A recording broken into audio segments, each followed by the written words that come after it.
Hi creative friends, I am back for another experiment here. This is Rebecca and I am experimenting with this 3D printer to see what kind of items I can embed into the print. So in my last video I did this jewelry component, this necklace bell into this two-layer necklace, and so the silver component that holds it to the chain there was embedded into the white layer, and it just looks so good, and it came out great.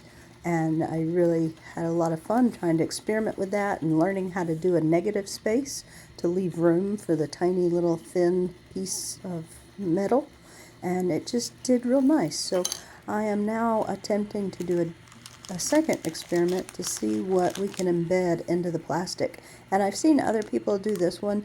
This is a special type of fabric called Tulle, which is a very thin, lightweight net material. And so I'm going to take a piece of this, like you can hardly even see it. I'm going to take a piece of this and sandwich it in between the layers. I will link below to the model that I used. I did have to make it a little bit smaller to fit on the A1 Mini, but I will link below the model. And I think it had 10 layers, and so I just paused in the middle at layer 6, right before it starts layer 6. I paused the print and then put the netting down, and I ended up taping it to this all the sides of the plate here. But as you can see over on the right hand side, I did not do a very good job of pinning this down, of taping it down. So I was a little bit worried that the puckers would mess up the print. But here it is. Whenever it starts back up, it's starting the 6th layer out of the 10. And you can see those ripples there on the right hand side. I'm going to go ahead and speed up this video so you can see it finish out, and then I'll show you the final product. Those ripples actually didn't bother it too badly, thankfully. And it stayed in place nicely. I ended up with just a little bit of tape on each side. And yeah, I was really pleased at how well this turned out. I'm not sure what I'm going to make out of this yet, but if you have any ideas, let me know. But goodness gracious, now my mind is is racing with all kinds of designs that would work perfect for this tool to make them really flexible. So let me fast forward a bit, and then I'll show you the final result.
Again, this just comes out so cool, and it's really, really incredibly flexible. I just love it.